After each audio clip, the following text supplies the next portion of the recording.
The broadcast is now starting. All attendees are in listen-only mode. All right, and can everybody see my screen, do you think? Let's see. All right. Welcome everybody to our webinar. We are here with Kassia Wedekind, and she is going to be sharing her ideas, some of them that she shared with us with the NCTM regional conference recently. And she had such a great response to what she was sharing there that we asked her if she would sort of do an encore presentation for us in webinar form. So we are really honored to have her. She's a math coach at Belvedere Elementary School in Fairfax County Public Schools.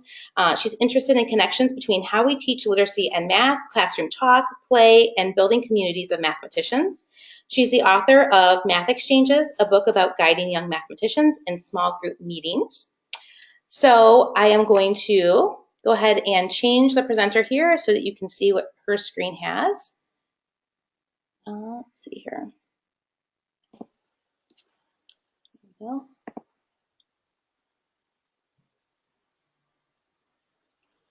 All right.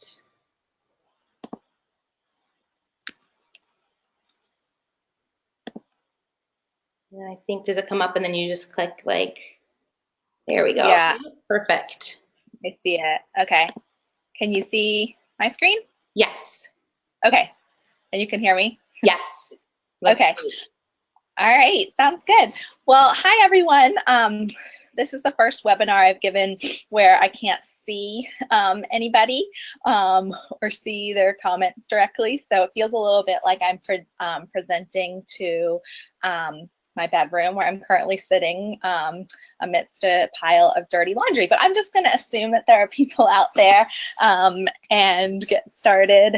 And yeah, and you know what? Actually, I totally neglected to tell the participants about how the chat works. So let me take 1 second to do that. So as a reminder, if you've never been to a ICTM webinar on this platform, you can enter questions that you have, and they come to me and I will curate those. But other participants don't see, so it's not like an open chat where you see what other people are writing.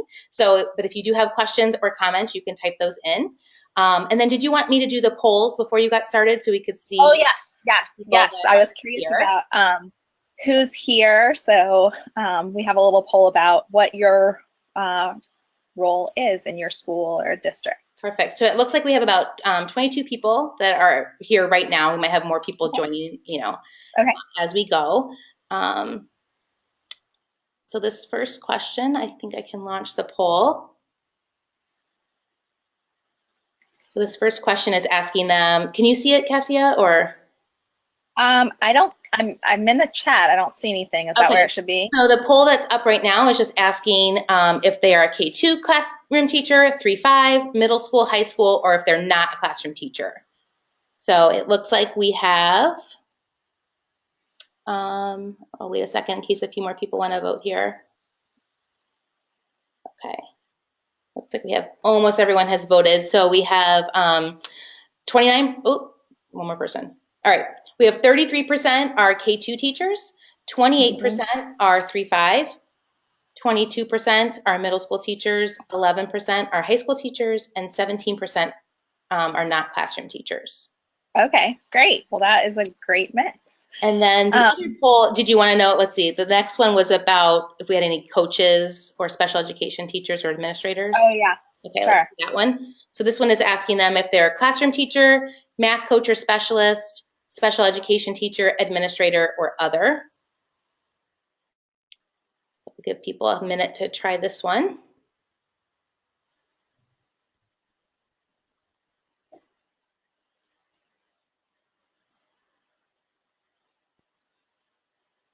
All right. Almost everyone has voted. So we have 59% are classroom teachers, 6% are math coaches, 17% special education teachers, 6% administrator, and 17% identify as other. Okay, great. Okay. So it sounds like it's a great mix with a lot of classroom teachers in there. So that's great. So I'm going to be giving a little talk that I gave at the NCTM Regional in Chicago a few weeks ago about conferring, which is about thinking about how we talk to mathematicians, to our students as they're working and engaging with problems. And the examples and the context that the video and the examples are set in today are primary elementary. But we're going to be talking about how conferring is a generalizable structure to any kind of math teaching that you might be doing. So I'm hoping that classroom teachers and people in all roles will be able to take something away from this. So let's see, there we go.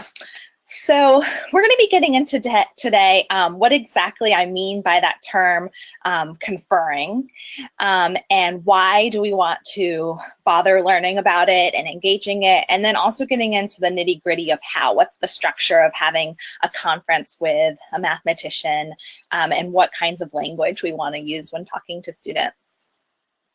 And we'll be thinking about it from the teacher roles and the classroom teacher role, but we'll also be thinking about it a little bit from the coach's role. So if you're in a coaching position, thinking about how you can use professional development around conferring with teachers that you work with.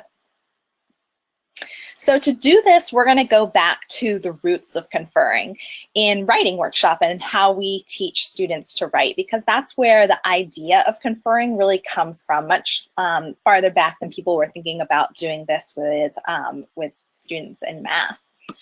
So Donald Graves is kind of one of the fathers of writing workshop. And he wrote this book in 1985, and he talks about what the purpose of writing workshop is.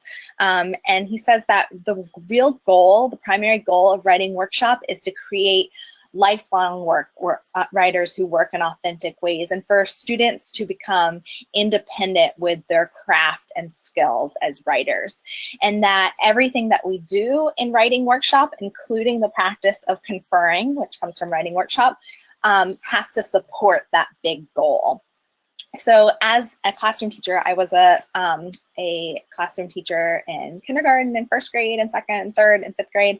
When I was a classroom teacher and I used writing workshop in my classroom, I started to think about what connections there were between writing workshop and math workshop, and did the ways that I interact with students in math workshop and my students working on problems match this goal that I had in writing workshop of creating lifelong writers who are working in authentic ways. Oops, not letting me change. There we go. So Donald Graves says this really interesting quote about conferring with writers, where he talks a lot about how when you sit down with a writer, sometimes your work is that of teacher to student, but a lot of time the work is of fellow writers sharing experiences and kind of mentoring from teacher to student instead of just directly teaching something. And so there's been a lot of work around over the years from 1985, when Donald Graves originally started to write about writing workshop, to now. There are many, many books written about literacy and writing, and specifically about the practice of conferring with writers. So this is something that teachers of writing have been thinking about for a long time. And it's something that we've thought about less, I think, as teachers of math, of what exactly is the structure of how I talk to a mathematician as they're working. So one big reason that I think that we should be thinking about conferring in math is because conferring builds identity and agency. And we're going to explore that through watching a couple of videos here in a moment. But we have these kind of two goals as we're conferring with students. We have the goal of building content understanding and deep content understanding, and we also have this goal of building identity as a mathematician and agency as a mathematician. And the ways that we talk with mathematicians is gonna help us with those two goals. And we have to be thinking about those two goals in mind and not let one kind of weigh the other. And often we think a lot about the content as we're talking with students at work, and sometimes forget about our real goal of creating lifelong mathematicians. So there are some unproductive patterns that I found in my own work as a classroom teacher and as a coach that even though I know better than this when I'm talking to mathematicians, that sometimes I still fall into. So this is one that I call question, question, question, hammer, hammer, you got it. So here it is. Here's me in a classroom, and I've got a bunch of kids in a class, and it's just me, and I know that they're working on a task, and my job is to go around and talk to students and kind of help them think through this problem. And I know that I only have kind of a couple of minutes to talk to each student, so I have that in mind as I'm going in.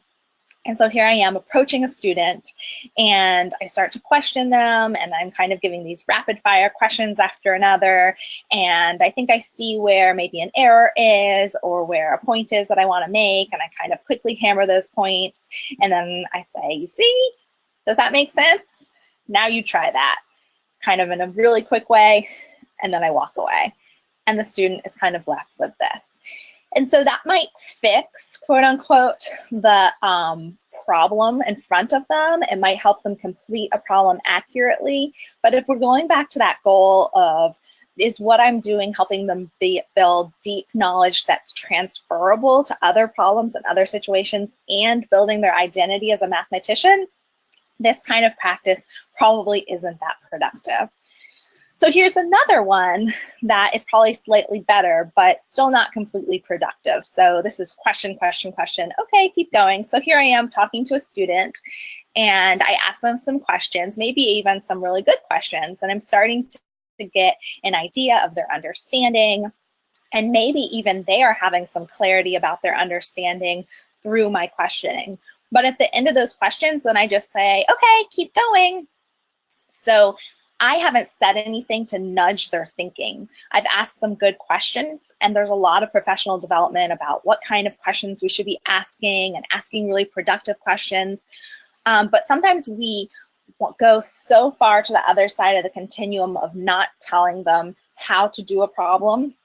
And we know we don't want to do that. We don't want to explicitly tell them, well, let me tell you how to add these two numbers together. But sometimes we go to the other end of the continuum where we then don't say anything that can nudge their thinking along. So conferring can help us come up with a better structure for talking with mathematicians. And one of the really strong things about conferring with writers and writing workshop is that conferring always follows a predictable structure. And this is the structure of conferring with writers and writing workshop. There's the phase where the teacher is researching the student's thinking. And then after the researching phase, and we'll get into each of these phases in a moment, the teacher decides on a teaching point and teaches it, and then leaves with the idea that she'll follow up. And so I think we can use a similar structure in math with how we talk to our students. The researching the student's thinking and eliciting student thinking through questioning is very similar. And then deciding on a point to nudge is a little bit different in math. It's a little bit less explicit than in writing workshop. And so using that term nudge kind of differentiates the difference between an explicit teaching point that you might have in writing workshop with a nudge, and we'll explore different kinds of nudges today. So let's think about that research phase of a conference. A conference always begins with an open-ended question. In writing workshop, there's a whole book about conferring with writers, and it's called How's It Going? And that comes from the idea that when you sit down next to a writer, you can start out by saying, how's it going? Or what are you thinking about today as a writer? And I think we don't ask those kinds of questions when we approach mathematicians as much. So these are some open-ended questions that you can start your conference with in math. Just asking, what are you thinking about? What are you working on figuring out? What are you wondering about? Sometimes we're so quick to look at the student's work and immediately go into fixing mode that we're not honoring where they are in their thinking. What are they thinking about? What are they wondering about? And asking these open-ended questions also sends the message that you're someone who has ideas and whose ideas are important enough for me to be curious about. And it's not my job to fix your thinking. My job is to listen deeply to you and understand your ideas first before giving you any feedback or nudge. So going back to Donald Graves' work, he talks about the importance of deep listening, but also about how hard that is. It's hard to really deeply listen to children when you know you have many children to meet with, you have many students to meet with, and there's often a lot going on in a piece of work. There may be errors staring up at you. There might be some misunderstandings that you see. And so you really have to make it a practice to slow down and ask the open-ended question and tell yourself, as Donald Graves says, shut up, listen, learn, and remind yourself of that. So deep listening is at the heart of conferring, whether it's writing conferring or math conferring. So as you get into asking these open-ended questions, students sometimes don't know what to do with them. So you might ask, what are you thinking about? And the student says, counting? Or what are you working on? And the student says, this problem? Or what are you wondering about? And you kind of are met with silence. Students might, especially in math, probably aren't used to these open-ended questions and starting out and sharing what they're thinking and wondering. It's something that they can do, but it's probably an unfamiliar structure for them. So it's really important to orient students to how mathematicians work and how your conferences will work with them. So this is a chart from a little mini lesson that a teacher did with students about the work that they were going to be doing on a task, on all the tasks that they were doing this in this classroom, and also to get them ready for these conferences that they were going to be having with their teachers. So she said, the teacher said, mathematicians ask themselves questions when they work and play. So they thought about that might sound like, I wonder, or how can I figure out, or I'm thinking about this, I'm not sure. And so they thought about how when you're working on a task, your job is to be asking yourself questions and kind of working your theories out. And when a teacher approaches you to confer, that's what she wants to hear about. She wants to hear about what you're wondering and what you're thinking about, both in this question, this one question that you're working on, but kind of this question is making you think about broader things that you notice too. That's the work of a conference, and that your job is to be able to talk about that and speak to those things when a teacher approaches you for a conference. And this is a class of second graders, so students can really do this from a very young age, kind of in, as you would imagine a second grader would at their own level. So we're going to take a look at the next stage of the researching phase of the conference. So we're still in researching. The teacher has asked an open-ended question and has listened to the students' thinking. And now she's going to speak for the first time outside of that question. And we're going to watch a writing conference first, since I've said that this practice of conferring comes from writing workshop. We're going to watch what this looks like in writing, and then in a few minutes we'll watch what this looks like in math. So this teacher is Sarah Kugler. She is a literacy coach that I work with, and she is having a conference, a revision conference about a student's nonfiction book. And this is a first grader, Hazel, here, who she's talking to. So let's listen and think about how Sarah is noticing and naming what Hazel is doing.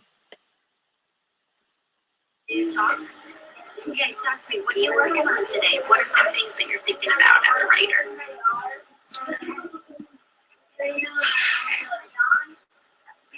You writing about polar bears? Yeah. Let's see. Polar bears are a bear that live in the cold.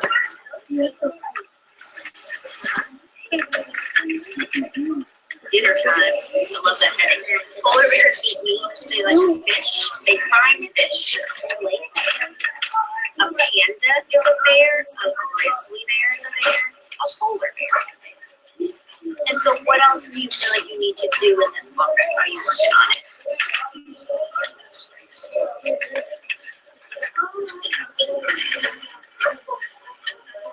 What are you thinking of doing in this part?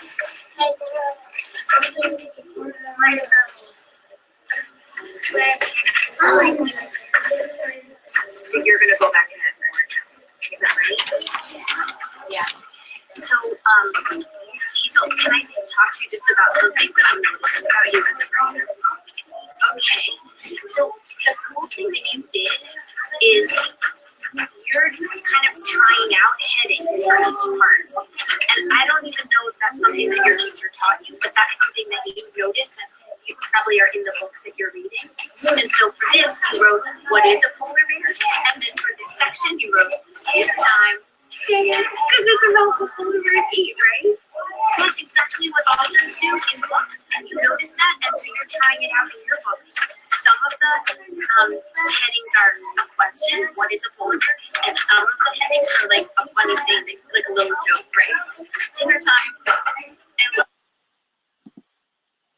Okay, so if I was with you all in a real room, face to face, I would ask you to turn and talk to a neighbor about what you noticed, but maybe we can just use the chat box feature here to share what did you notice about Sarah's, the coach's language, and about her noticing and naming, and just about this conference in general. Is that possible, Annie? Yeah, it was a little echoey for the audience. So, but yes, we can have people share their ideas in the questions area, and then I can let you know what they say. Okay. I can also, if people are interested in watching on their own, I can send the link of this this video as well, if anyone wants that. So if people have thoughts, that's great. And if it was hard to hear, then I can kind of give a summary. Sorry about that. Yeah, somebody said she used wait time. Mm-hmm. That was the only comment I've gotten so far. Okay. That's okay. Yeah, that's definitely true. She's giving Hazel kind of the space to talk and think, and giving her that wait time.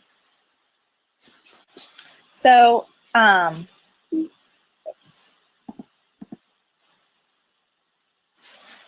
so the words that Sarah uses when she says, so Hazel, can I tell you some things that I'm noticing about you as a writer? That's how she enters after she's researched Hazel's thinking about what Hazel's working on. That's how she starts out, is by kind of reinforcing Hazel's role and identity as a writer. And you can see kind of where I stopped that video and took the screenshot there. Like, look at Hazel's face. She feels pretty elated by that comment and pretty excited to be named as a writer. So I think that naming as a mathematician, can I tell you some things I'm noticing about you as a mathematician, is really important. And then she's also named specific things that Hazel is doing in her book. She said that she already has in place as a writer. So she's naming things that Hazel is already proficient with. She's trying out headings as in her book about bears. So that place for naming something that a writer is already doing, sometimes we don't see that in math. We jump right into a point of error or something that's hard. And I think it's really important to kind of move back and say, like, let me tell you some things that I'm noticing that you're doing already. So noticing and naming builds that identity and agency. And noticing and naming specific things that the child already is independent with also helps them become aware of their own thinking and their ability to self-monitor going forward. Often you'll see when students share, maybe at the end of a math task or a math workshop, what they're sharing is oftentimes what the teacher has conferred with them about and has noticed for them. So they're becoming more aware of, like, oh yeah, I am someone who does whatever the teacher has noticed.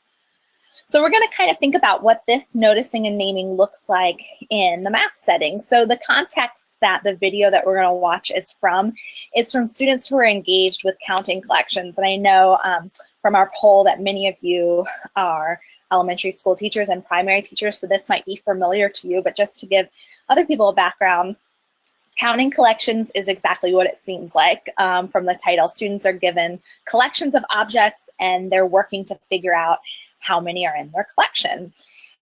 And in the primary grades, they might be working on some of these mathematical concepts of, in the very beginning, one-to-one correspondence and number names and cardinality, to thinking about how can I make different groups and how can I make bundles of 10 perhaps, and bundles of 10 that bundle into bigger groups of 100. And then thinking about how can I keep track of my count, or even how can I record count? Because also in counting collections, creating a written record of their count is really important. So you can see kind of on the left side of your screen, students that have, a student in kindergarten who is creating a really kind of concrete, literal picture of these 5 cookies that he's counted, to someone on the right who is still counting by ones and not doing grouping yet, but is showing how she moved the things that she was counting from this line into a bag to keep track. So she's representing her process for keeping track. To some other first graders on the left there that are now starting to make some groups and aren't representing each item individually, but using the numbers to represent the groups of 5. So on the left, we have a partnership who is thinking about, is it more efficient to count these beans by 15s or by 20s? And will we get the same answer? And kind of playing some of that out through representation. So the written record is also really important in counting collections. So we're going to watch this other video of me conferring with 2 second graders, Alice and Amy, at the beginning of their 2nd grade year. So they have some experience with counting collections. Certainly they have some experience with counting as 2nd graders, but they're just starting to think about how grouping might be purposeful for them in their counting. And they're just starting to think about that and starting to use some containers to help them group. So just like we did with Sarah, we're going to watch this video and think about, we're just going to watch the notice and naming part of the research of how I'm researching their thinking, and then noticing and naming what they already have in place. I'm hoping that you'll be able to hear this video. If not, it is linked on the handout. There is some background noise because it's in a classroom full of kids that are counting, but hopefully you'll be able to hear it. So here we go. Alright, so you've gotten a lot of stuff done here, huh? Can you tell me about what you were thinking about today with the sea creatures? We were going to put them in color groups, and we would get half because we noticed that there were only 6 different colors. So I got green, orange, red, and Amy got yellow, blue, purple. What do you think about mine? I got one. So you got what? All of yours were 15. 15 animals and all of the ones you counted? Mine wasn't. These 2 were 14. This one was 13. And if you put them all together, 15, 14. The A is the smallest, the smallest. Oh, so you did some like ordering with the numbers too. I noticed that like you were thinking about how splitting them into different groups, there might be about the same number in each of those, right? And that might help you count them, right? Okay, so maybe we can try, I'm not sure how the sound was on that, but if anyone has a comment about what they noticed about the noticing and naming at the beginning of this conference, you can type it in there.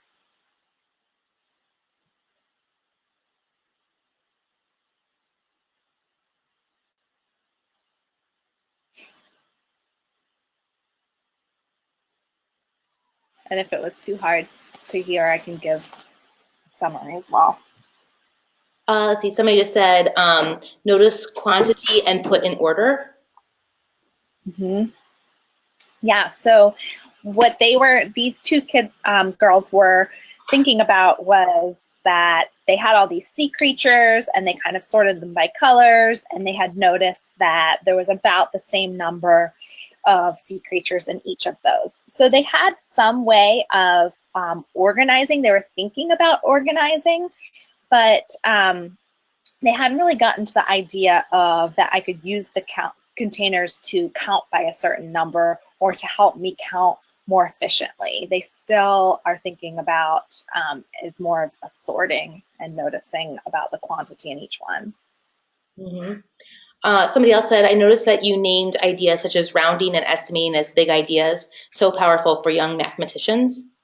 Mm-hmm. Yeah, so I'm trying to think about what can I notice that they already have in place, right? And that was clearly something that they had already been thinking about, like, oh, there's kind of the same in each one, and I can kind of order them.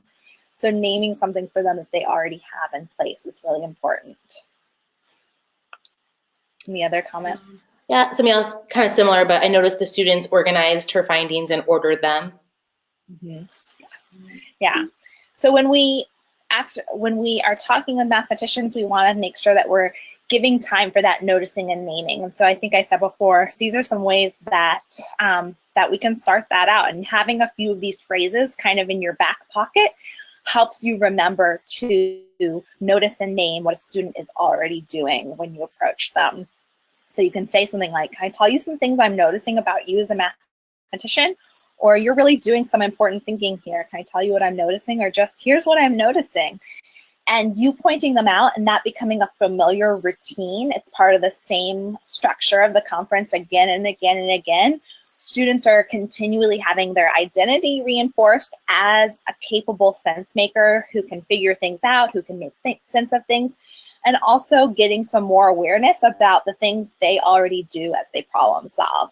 And this one was specifically around counting, obviously, but this is a generalizable practice to anything that you do with frequency, whether it's students solving story problems or students working on any sort of math where you're going to be having multiple experiences talking to them about their practices around it.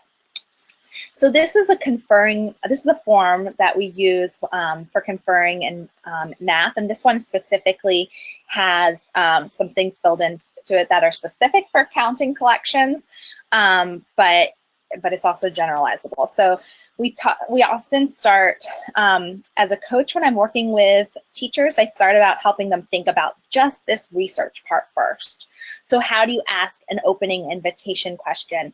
What are some questions that you can use to elicit student thinking? And then what are some important things that might come out of this task that I can notice and name? So before I'm doing the task with students, I've already thought about what are some important ideas that students might be thinking about that I can notice to them. So I've kind of anticipated some possible ideas that might come out of it that I'll notice with them.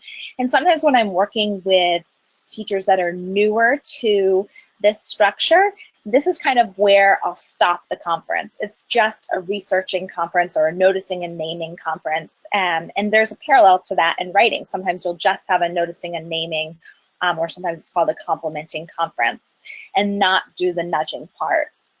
And that can help teachers in several ways. And one of the important ones is that sometimes it's hard to be thinking really focused on listening to the student if you're thinking about what's the nudge, what's the teaching point that I'm going to give. So learning to do this researching part first can help you really just stay in the moment of listening to the student thinking and noticing what the student is doing now. And then learning to give the impetus, to give the nudge as you go along. So we'll come back to the bottom part of this form in a moment. Oops. But these specific nudges are ones about counting collections, but you could clear out that part of the form and anticipate your nudging points for whatever kind of task that you are working on. So we're going to go now into the second part of the conference. So we thought a lot about researching student thinking, and now we're going to think about how you decide and teach and writing, and how that's similar and different to how we decide and nudge in math. So Carl Anderson, who writes about conferring in writing workshops, says that when we finish a conference, we should be able to name specifically what it is that we did to help a student become a better writer. So there's this famous quote from Lucy Caulkins, who's a writing workshop guru, who says, teach the writer, not the writing. And so that message is kind of telling us not to get bogged down in a specific piece of writing or specific problem in math, but to teach in a way that is generative, that is going to teach the student something that they'll be able to use in multiple problems, that will push their strategy use, that will push their understanding of a bigger concept in the specific problem, but also broader than the specific problem. So if I keep in mind that, like, when I walk away from this interaction with this student, I should be able to think about, how did I nudge their thinking? That's really powerful for thinking about how do we make our conferences strong, thinking about one specific point or one specific way that we've nudged students' thinking. So we're going to watch what this looked like, what the teaching point looks like in writing, and think about how that might be similar in some ways, but also different and perhaps less explicit than a nudging point is in math. So this is Sarah, and we're going to pick back up from where we were before, that she's writing this polar bear book, and she's noticed some things about Hazel's writing, and now she's moving into her teaching point. So can I teach you something? Okay. So when you're writing a book, one of the things that you have to do is you have to check and make sure that every page fits with what the book is about. Can I show you what I mean? Okay. So this book is called Planes. So if I was a writer, I would have to check, does every page that I wrote fit with Planes? If it fits, I can keep it. If it doesn't fit, I either have to take it out or I have to change the title of the book so that it fits. Watch. This is about planes, so we can check. In the sky, airplanes are flying. Does that fit with planes? Okay. This is a jet plane with people inside. Does that fit with planes? Here is a seaplane. Does that fit with planes? Is that a plane? Yeah. So let's try that with your book. Let's check each page. Does it fit with my big title? And if it doesn't, we have to decide if we want to take it out or if we want to change the title. So your big title of this book is? What is? So it's all about polar bears. Are you ready? So this page, polar bears are bears that live in the cold. Does that fit with polar bears? Okay. So we can keep it. Now you read that page. Polar bears, they like fish. They find fish at a polar bear. Does that fit with polar bears? Yes. Okay. Read that. A panda a bear. Does that fit? Is a panda bear a polar bear? Wow. Read that one. Check it. Does that fit? Is a grizzly bear a polar bear?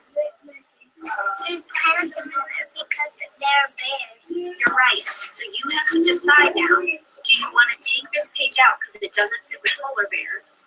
Or you have another choice, which is you could change your title of your book. Rather than just saying polar bears, you could make it bears. Do you want to write a book all about different kinds of bears, or do you want to write a book just about polar bears? You have to decide. Okay, so if you want the book to be about polar bears, what do you have to do to this page then?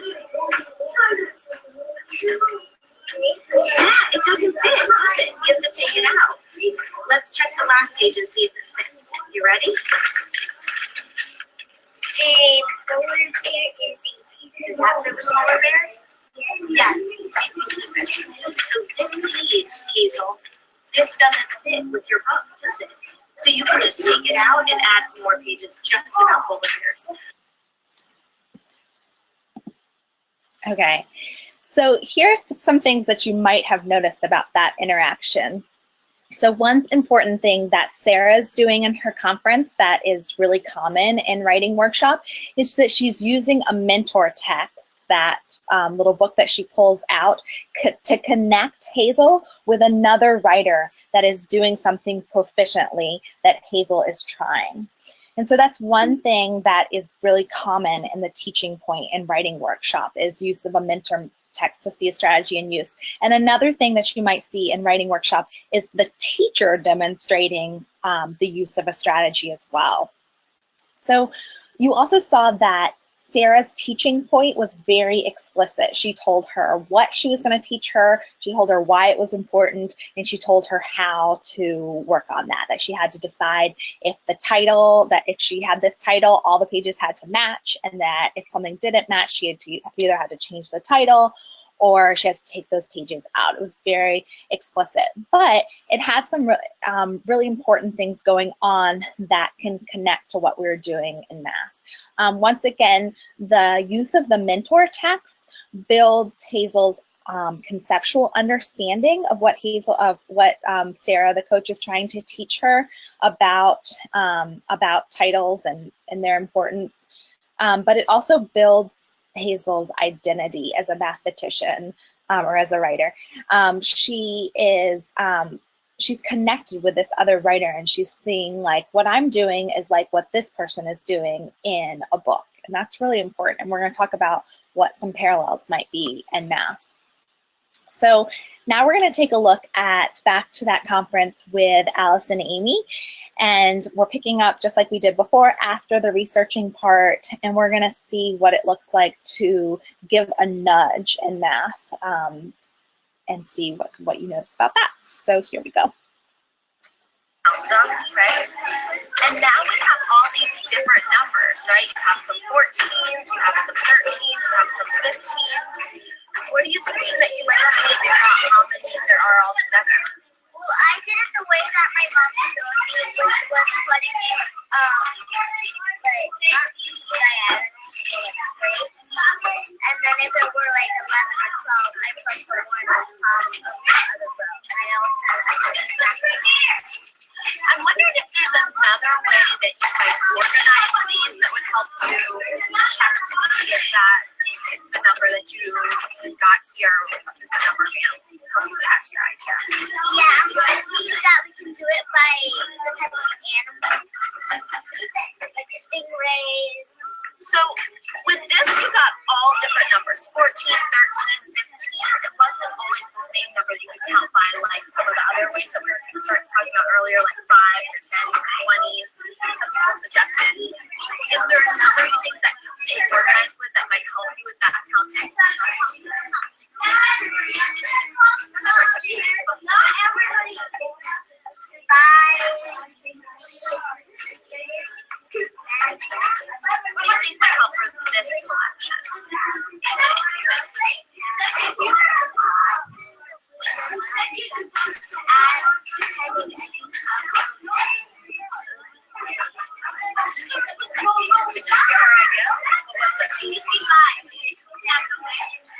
Why would that help you?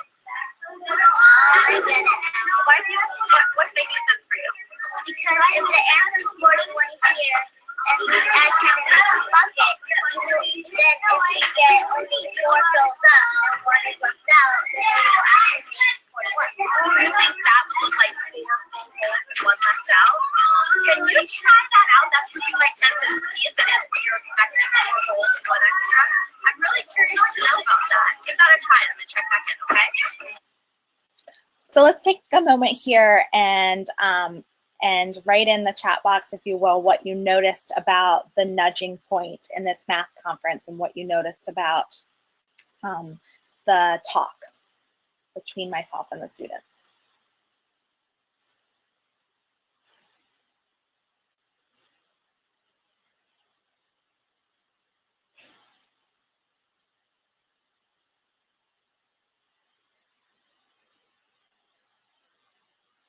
Let's see. So one person said even groups, and the girl mentions 5s. Mm-hmm. Somebody said, I noticed that you nudge the students to think about other ways to count the objects efficiently. And you use the words, I wonder if there's another way. Right.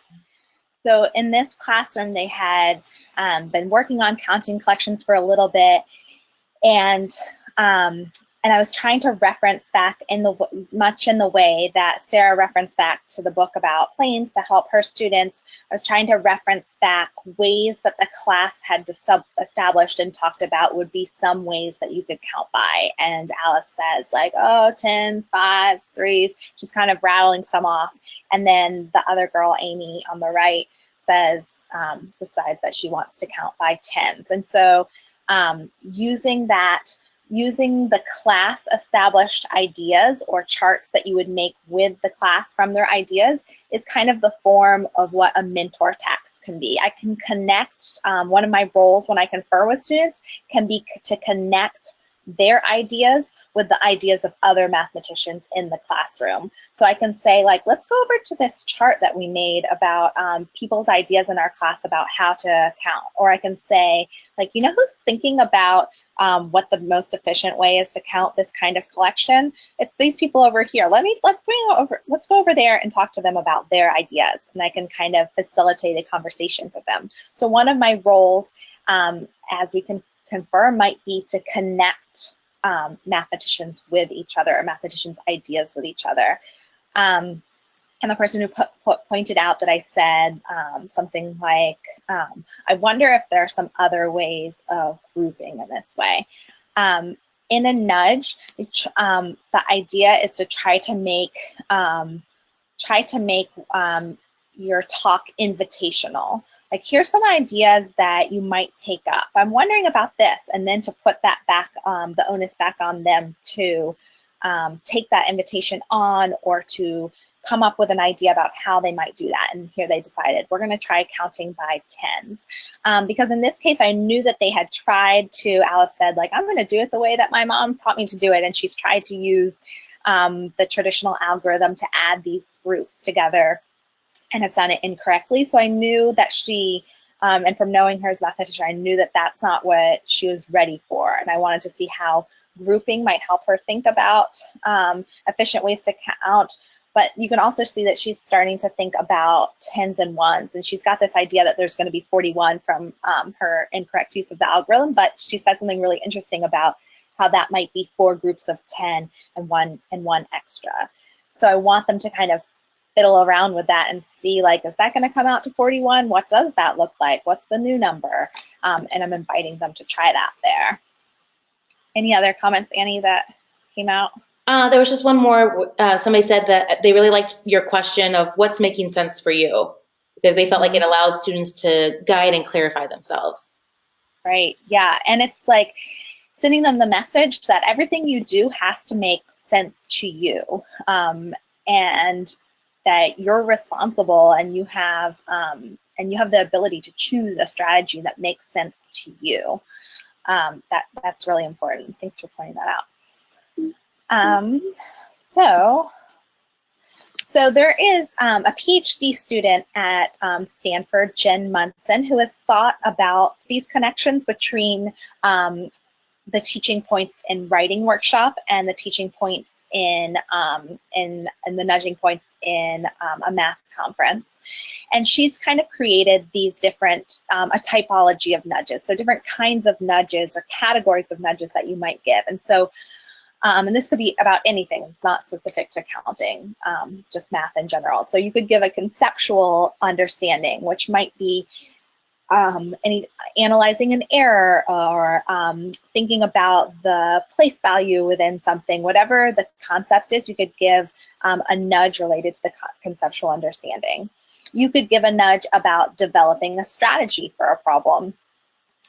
You could give a nudge about how a student communicates their ideas. So sometimes your nudge might not even be about the math content, or this, the math content. It might be about how the student explains their ideas in a way that is understandable to their peers.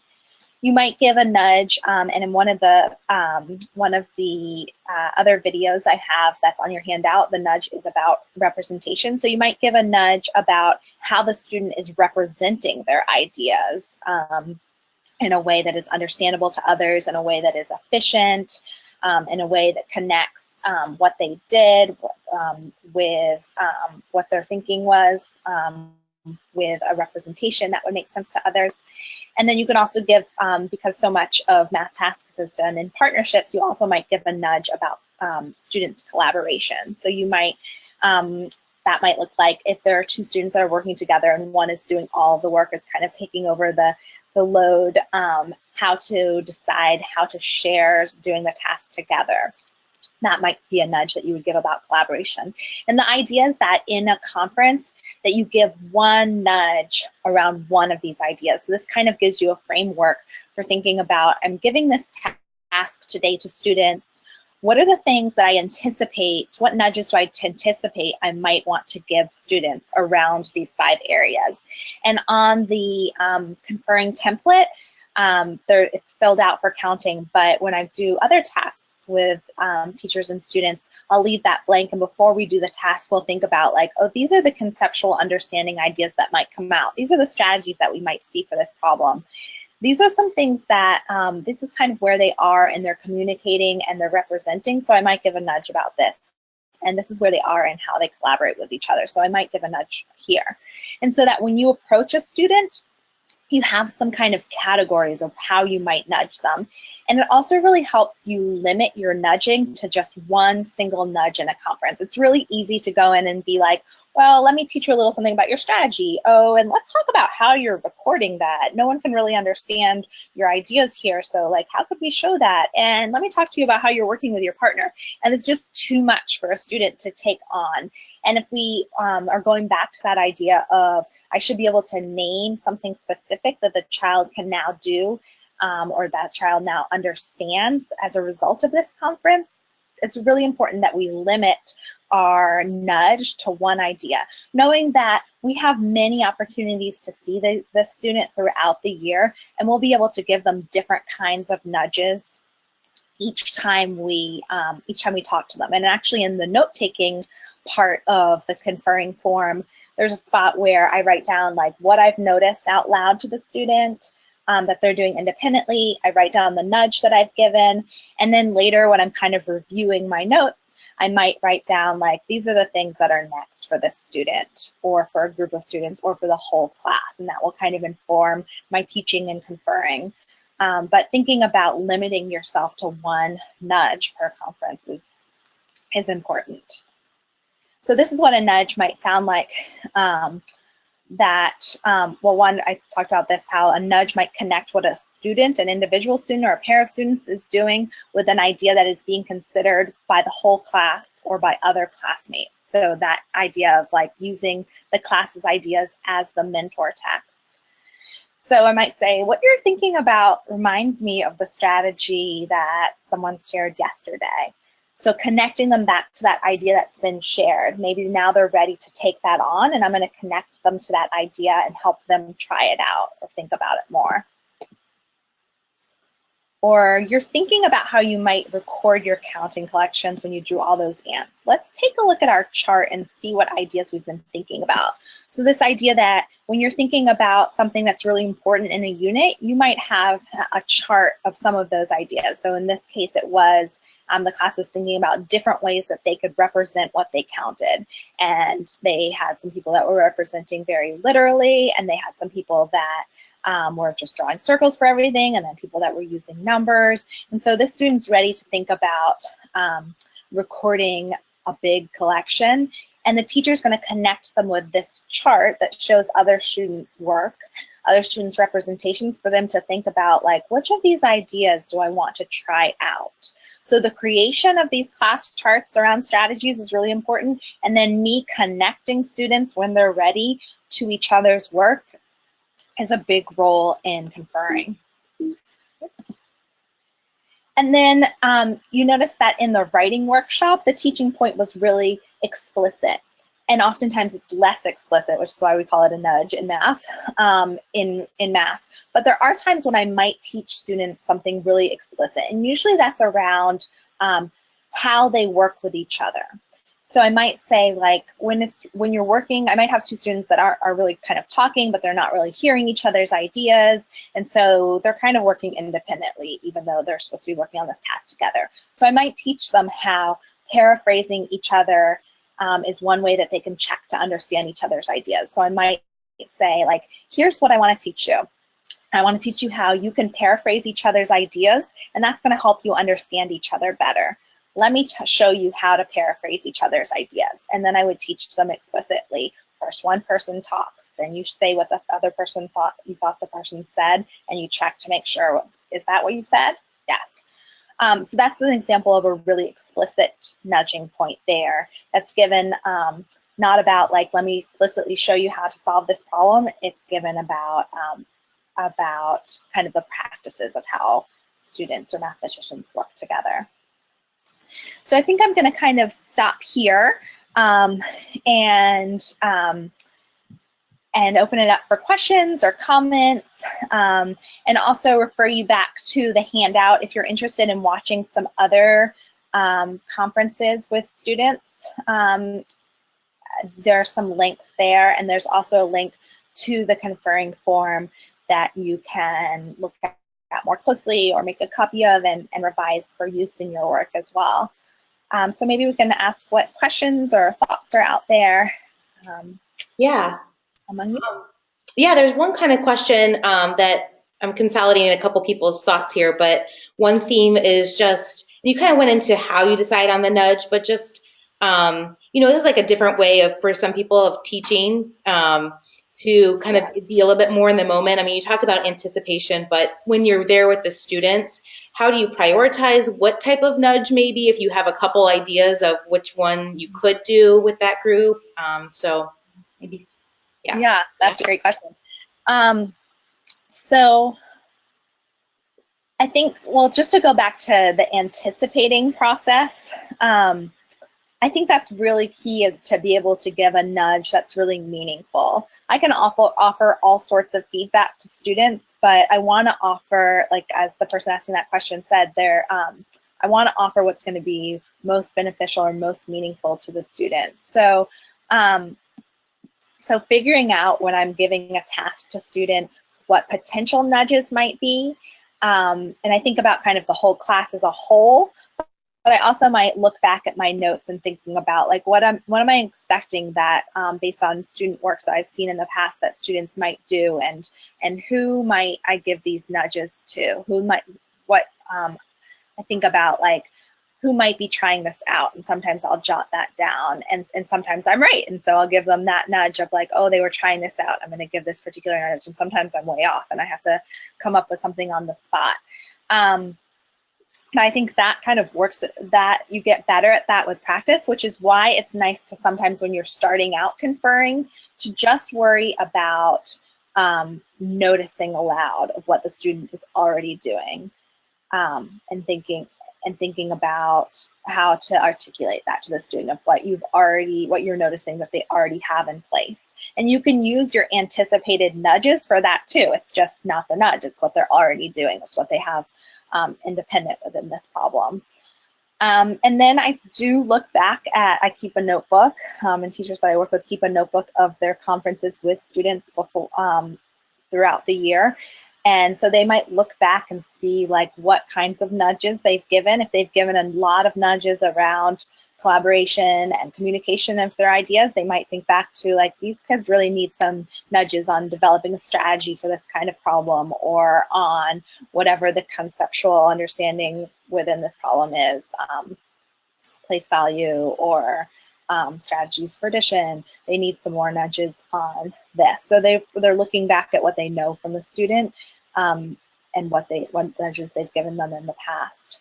And then another thing that I was going to say is that it's really helpful to try out this practice of conferring around something that happens a lot in your classroom. So in writing workshops, students are writing every single day. So you have many opportunities, even though the unit might be different, the kind of writing might be different, they're writing every single day. And so you have many opportunities within this kind of writing time to confer with students. So think about something that happens repeatedly throughout the year for you. So in this class, these primary classes, it was counting collections. Happens repeatedly because they have specific units on counting, but also happens repeatedly because there are so many ideas that are being developed by that, through that activity, that they're just doing it throughout their units, even when they have a unit on geometry.